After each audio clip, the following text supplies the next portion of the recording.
Raquel, Raquel, Raquel, Raquel, Raquel, Raquel, Raquel. Merci, merci les amis. Il me revient le plaisir de terminer cette soirée. Je suis heureuse, je suis émue. C'était un pari audacieux. Vous me l'aviez demandé sur tous les tons. Vous m'aviez dit pourquoi les grands meetings sont-ils toujours à Paris, en Île-de-France, et pourquoi on ne ferait pas un meeting en Seine-Saint-Denis et pourquoi pas à Bobigny.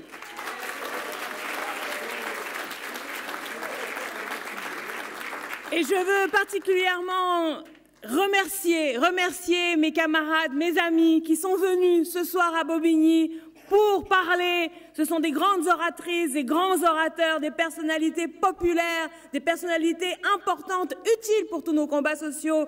Merci Clémentine Autain, merci Alexis Corbière, merci Leïla Chaibi, merci Fabien Gay, merci Soraya Mechtou.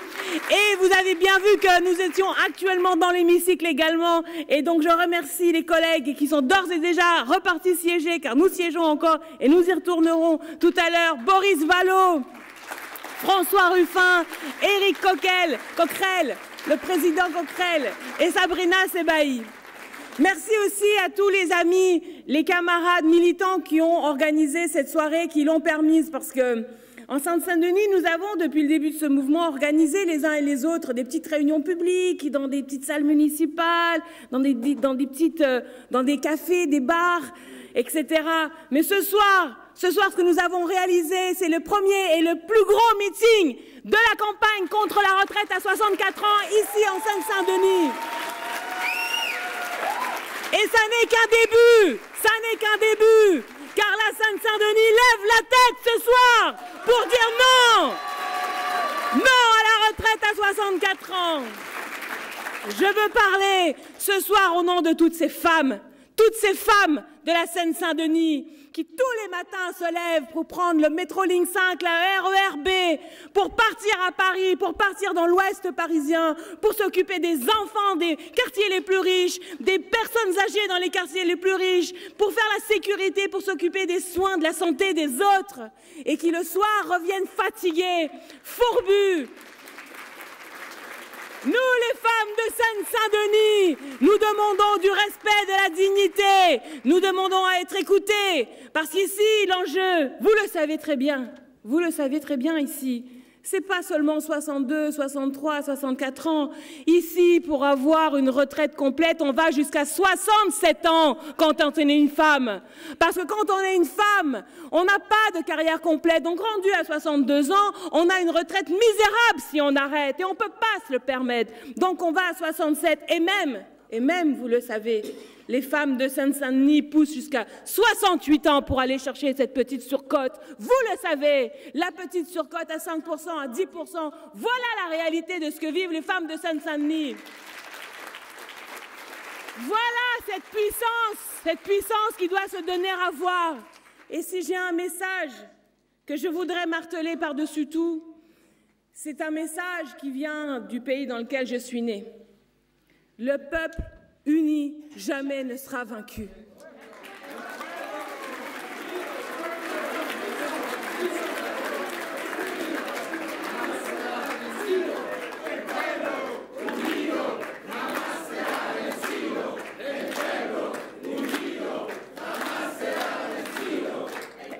El pueblo unido jamás será vencido. Et voilà ce que doit comprendre Emmanuel Macron. Nous sommes les acteurs d'une bataille entre titans. Il y a deux blocs dans cette bataille. Mais dans un bloc, il y a le peuple tout entier. Et dans un autre bloc, il y a un homme seul, Emmanuel Macron, le président de la République. Voilà la réalité qui est à la fois majestueuse parce qu'on se dit qu'on ne peut que gagner, mais à la fois tellement agaçante parce qu'on se dit mais qu'est-ce que c'est que ce système démocratique qui permet que l'on évalue et qu'on examine à l'Assemblée nationale une loi dont on sait que personne ne veut. N'avons-nous pas appris à l'école et dans nos livres que la loi, c'est l'expression de la volonté générale?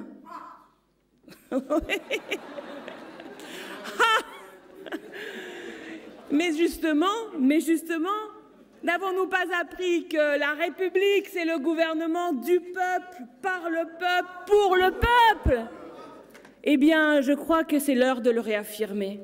C'est l'heure de rappeler aux gouvernants que ce n'est pas possible de faire une loi contre la volonté de 93% des actifs. 93, imaginez, ça veut dire qu'en fait, par exemple, ici, dans cette salle, on est 100% contre la retraite à 64 ans, et si vous allez dans la rue, vous êtes à 93%. Donc c'est pareil, on est tous d'accord, Et cette unité fait de nous une puissance absolument irrépressible. On ne peut que gagner. Mais au fur et à mesure que Macron s'entête avec ses amis députés, avec ses amis macronistes, avec ses amis députés de la droite aussi, dont on voit qu'ils sont dans une zone de déséquilibre, ils sont embêtés, hein? Ils sont embêtés parce que chez eux aussi, dans leur circonscription, c'est 9 Français sur 10 qui ne sont pas d'accord. Et nous, avec les collègues, on cause de temps en temps avec tous ces députés de droite. Et là, au mois de janvier, ils ont, pour la plupart, fait les vœux. Vous savez, en janvier, on fait les vœux. Donc, ils sont allés dans les différentes communes de leur circonscription et ils ont entendu partout la même chose. Partout, ils ont entendu la même chose. Ils nous disent, on a entendu des Français qui disent, 1, on sait que cette réforme n'est pas nécessaire, et 2, on sait qu'on nous enfume beaucoup pour nous essayer de nous faire croire que c'est nécessaire. Donc il y a une espèce de ras-le-bol de ce mensonge étatique, de cette façon de se forcer contre le peuple. Voilà, c'est bien d'ailleurs ce qu'ont parfaitement compris les organisations syndicales, et elles ont été maintes fois saluées ce soir, et je veux le redire. Je veux redire à travers Kamel Brahmi ma reconnaissance, notre reconnaissance au mouvement syndical français. Vous avez jusqu'à présent mené ce mouvement d'une main de maître. Pas une faute, pas une erreur. Merci, bravo, nous sommes derrière vous. Kamel Brahmi me disait qu'en ce moment, à la CGT ici, parce que nous sommes chez vous quand même, hein. Alors nous sommes un peu chez Stéphane Troussel, parce que c'est le président du département, merci monsieur le président, mais nous sommes dans la bourse du travail, donc nous sommes chez les syndicats, et Kamel Brahmi me disait qu'en ce moment, le téléphone du syndicat chauffe, parce que les gens appellent et disent « mais comment on fait pour faire grève ?» Il y a des nouveaux, hein, des gens qui viennent dans la lutte, qui rentrent dans la lutte, des adhésions. On me dit, on a multiplié par 3 le nombre d'adhésions individuelles en ligne, là, en janvier, par rapport à l'année dernière. Il se passe quelque chose, Et alors, ce qui moi, m'a beaucoup intéressé, c'est que j'ai entendu dans le discours des dirigeants syndicaux un vocabulaire axé sur la question démocratique. Martinez a dit... C'est quoi ces députés-là qui ne votent pas comme leurs électeurs? Il a dit c'est un problème démocratique. Et Laurent Berger, je l'ai entendu samedi, il a dit nous sommes dans une situation de folie démocratique. Folie démocratique, c'est bien le mot. Parce que comment ça peut exister un pays où, alors qu'on est tous d'accord contre un système, contre une loi, eh bien malgré tout, le pouvoir exécutif a le droit de le mettre à l'ordre du jour de l'Assemblée nationale et de décider du temps des débats et d'une voie de discussion qui, en bout de course, va priver les députés de la possibilité de voter cette loi. Mais qu'est-ce que c'est que ça? C'est de la folie démocratique, il a raison. Et j'ai bien compris que les syndicats cherchaient à mettre la pression, en particulier, sur chacun et chacune des députés qui sont responsables et comptables pour chacun d'entre eux d'une petite parcelle de la souveraineté. Parce que la souveraineté, vous savez, la souveraineté, je vous le dis tout le temps, la souveraineté est la caractéristique de celui qui n'a pas de maître. Donc si on regarde au-dessus de soi et qu'il n'y a personne, c'est qu'on est le souverain. Eh bien, dans notre conception de la République, qui est le souverain? Le peuple. Qui est le souverain? C'est nous! C'est nous qui commandons! C'est nous qui commandons! Donc ces députés-là, ces députés qui hésitent en ce moment, pour certains, par exemple, ils ont voté contre l'article 2 mardi.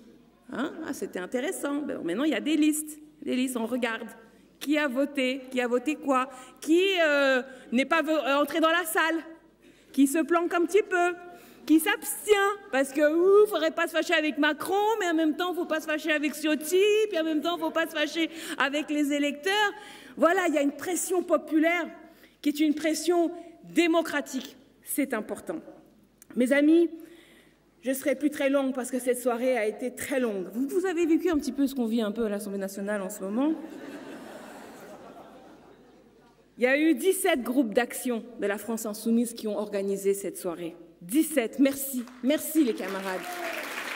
Les communistes, notamment de Bobigny, les écologistes de la Seine-Saint-Denis, les socialistes de la Seine-Saint-Denis, nous nous sommes tous mis ensemble pour faire cette soirée. Merci, merci. Merci Julie El-Mokrani Thomasson.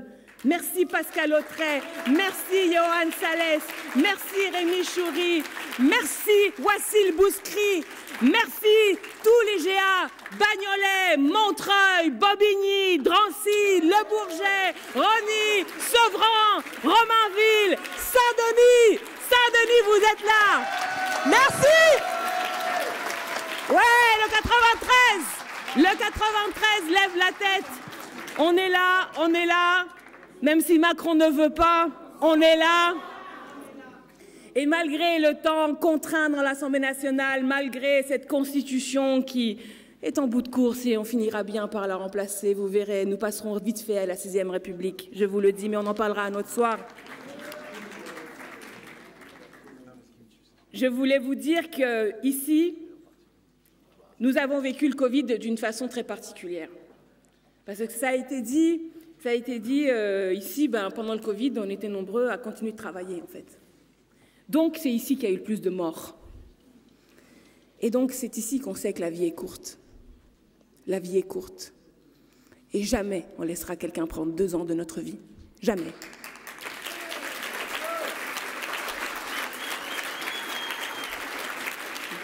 Le président de l'Uruguay, Pepe Mujica, que j'ai eu le plaisir de rencontrer, m'a dit une fois, il m'a dit la grande différence entre les riches et les pauvres, la grande différence entre les puissants et le peuple, c'est que eux, ils ont de temps en temps la possibilité de se payer des vacances avec leurs enfants, ils arrêtent de travailler, ils profitent. Alors que nous, non. Si on arrête de travailler, on ne mange plus.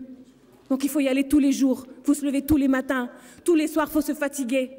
Tous les soirs, c'est ça la grande différence. Parce qu'à la fin de notre vie, quand on a fini le travail, au bout du bout, eh bien, il n'y a pas de magasin où on va acheter encore des années de vie supplémentaires. Ça n'existe pas. Donc, rien de ce qu'ils nous prennent aujourd'hui par cet impôt sur la vie, nous pourrons le racheter. Nous ne pourrons le garder que par la lutte opiniâtre.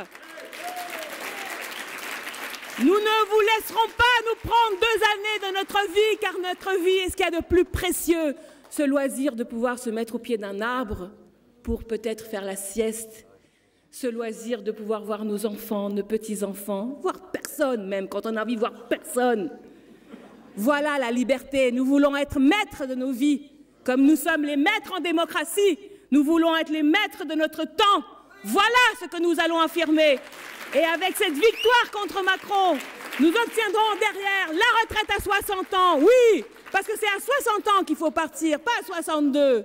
Le problème des retraites, s'il y en a un, c'est qu'elles arrivent trop tard et que nos retraites sont trop basses. Donc oui, retraite à 60 ans avec 40 annuités, nous allons le gagner. Merci les amis. Accrochez-vous jusqu'à la victoire. Bravo. On va gagner. On va gagner.